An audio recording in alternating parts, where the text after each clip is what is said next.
We all want to start the month off on the right foot. So that's why today I want to walk you through my monthly reset checklist. It has a ton of ideas to really set yourself up for success at the beginning of the month.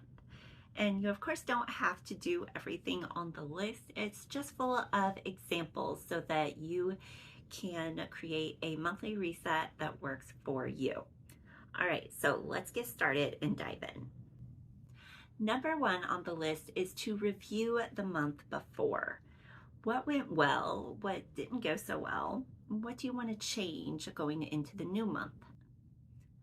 Also list some of your favorite moments, some highlights, and some of your favorite memories that were created in that month because it's always fun to look back on those things. Next on the list is to check in with your quarterly goals, or if it's the beginning of a new quarter or you don't have any quarterly or 90-day goals, maybe it's time to set some new ones. So those are some things to look at, what's realistic, and or if you're on track for what you're trying to accomplish.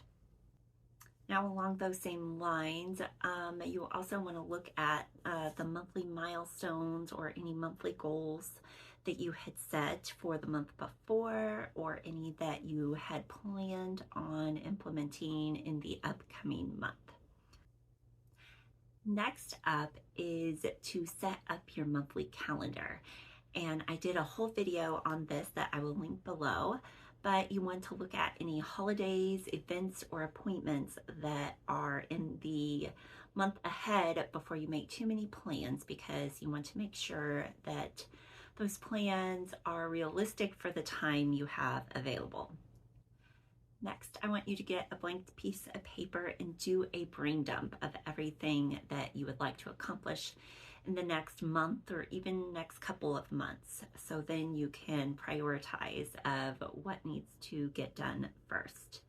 And if you have trouble with doing brain dumps, sometimes I like to create categories and it helps me get through it faster. Like I'll write down appointments or phone calls I need to make, errands I need to run, purchases, and then like maybe tasks for around the house, like home projects, and then another list for business projects.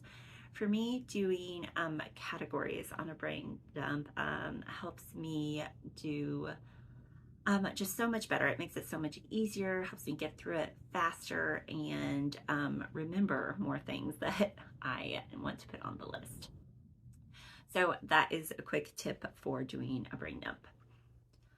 After you've done your brain dump, be sure to schedule those priority items. Look at that brain dump list and see what is the top priorities of getting done in the next month and what could wait or just would be nice to get done.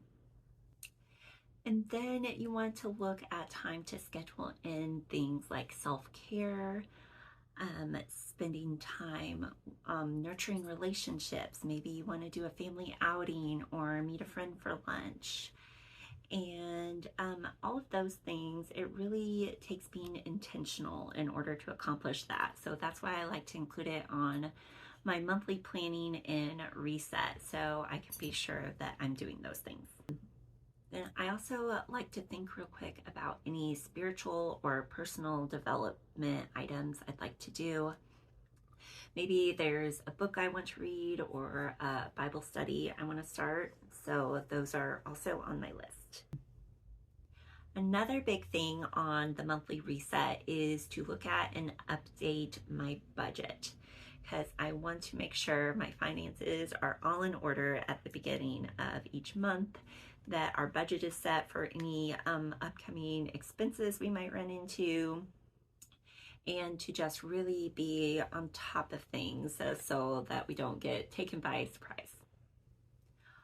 All right, and then at the end of the checklist, I have to check in with your mindset, make sure there's no thoughts or thought patterns that are kind of keeping you from progress. I know everyone runs into that, so that's why I like to include it on the list, to be sure that we're being intentional of recognizing those things that might be harming our mindset. And then finally, think about any habits or routines that you want to work on in the upcoming month. You know, they say it takes around a month to implement a new habit, but if you think of one new habit for each month, if you do that every month, by the end of the year, you could have like 12 new habits, and that's pretty exciting to think about.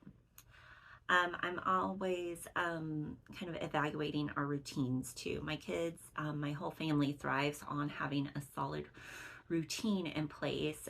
So I like to evaluate that and make sure our routines are going well and there's nothing that we need to change up. All right, now that may have seemed like a lot, but remember, you do not have to do even half of these things on the list. This is just a list of examples of things you could do in your own monthly reset to set up your month for success. And you don't have to do all of it for it to be a successful month. This is just for you to pick and choose to create your own routine. Now you can get this checklist for free in my planning kit in the description. So be sure to download that so you have a copy to refer to at the beginning of each month when you do your reset. All right, well, thank you for joining me for my monthly reset checklist, and I'll see you soon. Bye for now.